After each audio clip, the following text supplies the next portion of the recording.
might be the best we've gotten in a long time.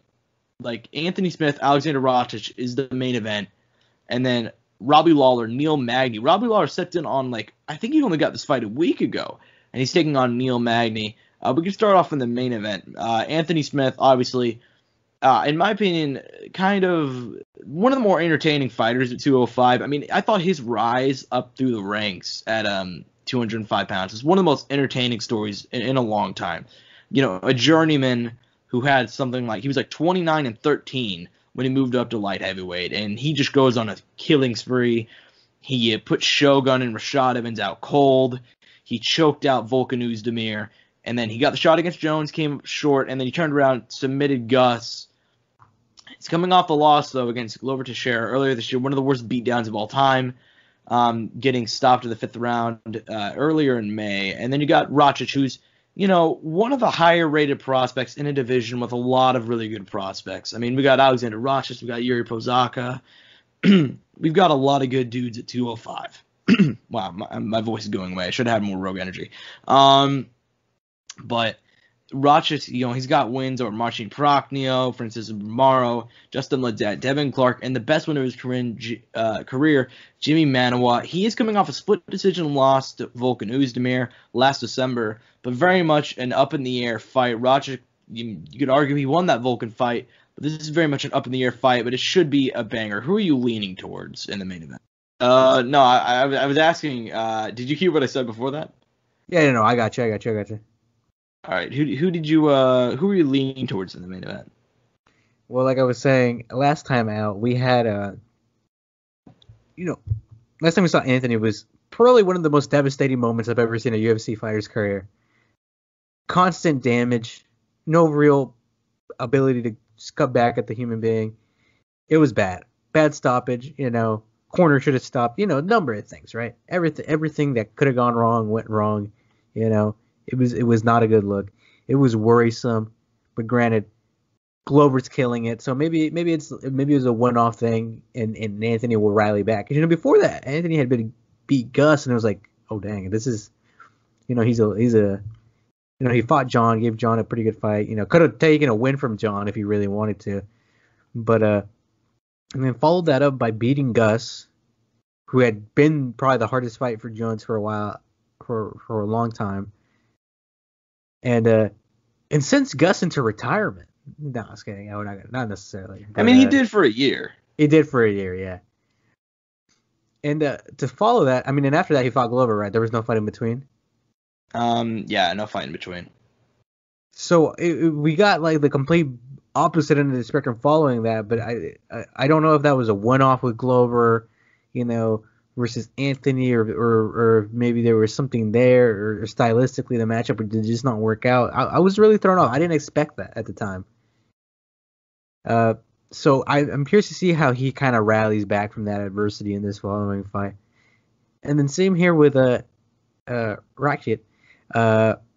Before that, we saw him in Russia flatline Jimmy Manawa. Granted, at this point in Jimmy Manawa's career, it's not the most unexpected thing. Aww. I know. It's sad. I love Jimmy Manuwa will forever be one of my favorite fighters that never won a title. Straight up. One punch, bruv. You know what I mean? And then and then we have him he lost his last fight against Volkan.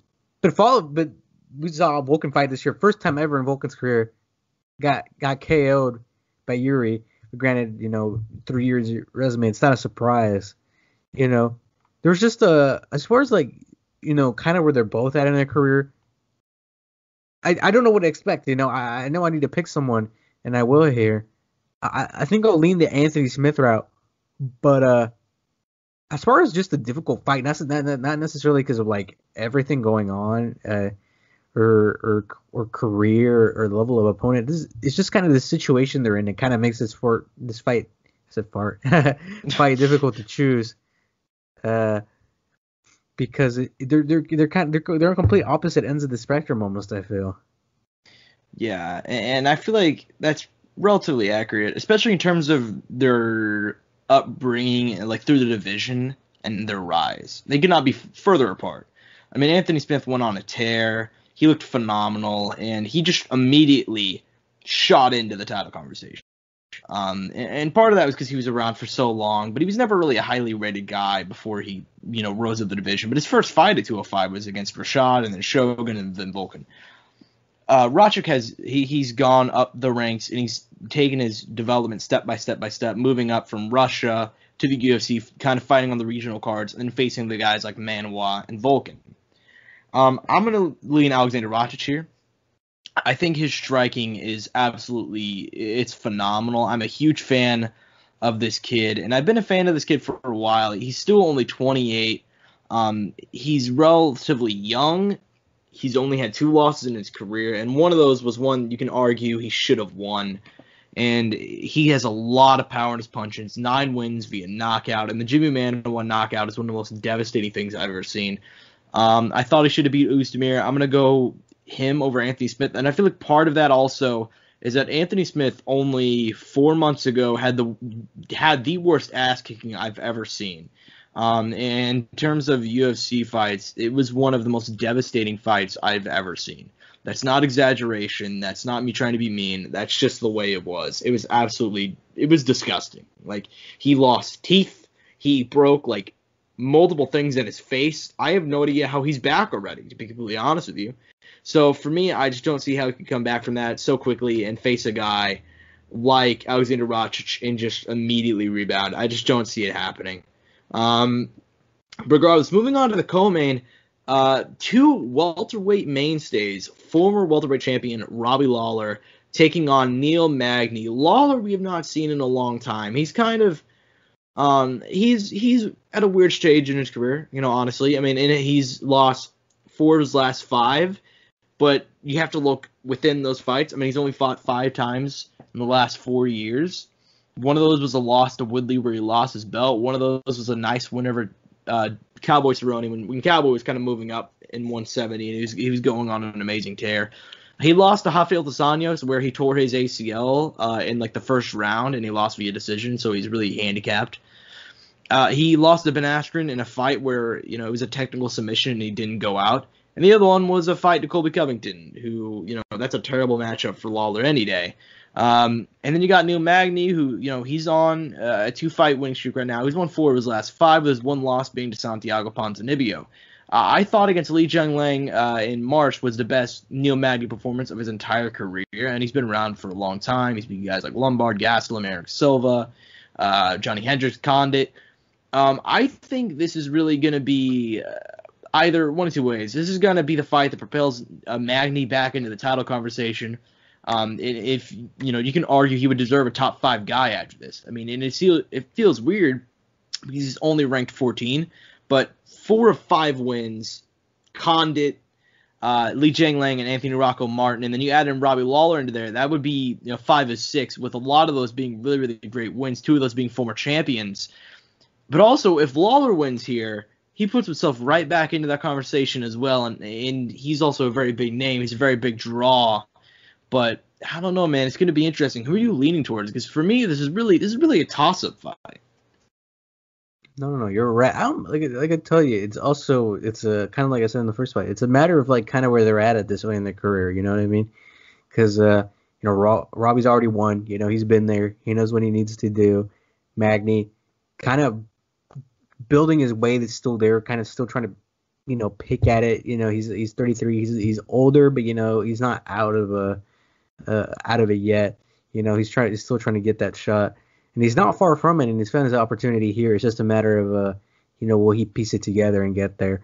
Because he's fought twice this year already through the COVID, so he's clearly hungry for it, and he's about to make it a 3rd time here this weekend. Yeah, for sure. And a win would totally propel him into that conversation. And listen, I don't know if he's the favorite. I don't know what the betting odds are on this, but I'm going to go Neil Magny, man. I just think the way that he has looked compared to Robbie, I thought that Colby Covington fight, Robbie's taken a lot of damage in his career already, but he ate something like 400 or 500 strikes in that Colby fight. He got absolutely decimated, and really, I think Robbie's got one good round in him, and if he cannot get Neil Magny out of there, which I don't think he'll be able to, I think it's going to be all Neil down the stretch. Are you on the same page with that? Oh yeah, I 100% agree. He's a hungry man. A hungry man is a dangerous man. He has nothing to lose. 100%. Yeah. Man, like I said every time, man. I've said it before in the podcast. Man has nothing to lose. Is a dangerous man. So who you picking in this one? Oh, I'm going with you. I was gonna pick Magny too, man. Okay. Like I told you, it's that raw hunger that impresses me that he really wants it. I mean, 3 fights in a year. I mean, I wouldn't be surprised if this man fought one more time this year, just because he wants it so bad. Yeah, and I feel like a lot of that hunger kind of comes from the fact that he was suspended by USADA, which a lot of people forget. I think he was suspended for like a tainted supplement, and he was gone for like a year. And that sucked, man, because he was originally he had a really nice fight. I remember it was like he was gonna fight Vicente Luque, and that fight ended up being canceled because he ended up being pulled for testing positive for some bullshit, and he lost a year of his career, lost a year in his prime, and now he's back and he's fighting every week seemingly. And listen, man, if he gets a win here, he's right there. And it's good for Neil Magny, man, because after that Ponzinibbio loss, I was really worried about him because he got beat down by Santiago Ponzinibbio. I don't know if people remember that fight.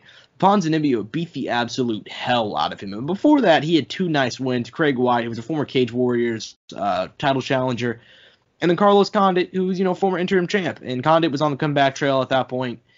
But now, and then coming off that lost Ponzinibbio, I was really, really worried. He was taking on Li Jianglang. He had a year layoff, 2-year layoff, and then he's coming back to fight this monster, and he dominated him. And then he beat Rocco Martin well, it wasn't a great fight, but down the stretch, he put on the pressure, and, he saw he was losing that fight, and he's like, all right, I got to turn up the pressure. I'm not letting this fight slip out of my hands. And he took the win right back. And now I think he's going to do the exact same thing. I think he's going to survive the first round. I think once he survives the first, it's going to be all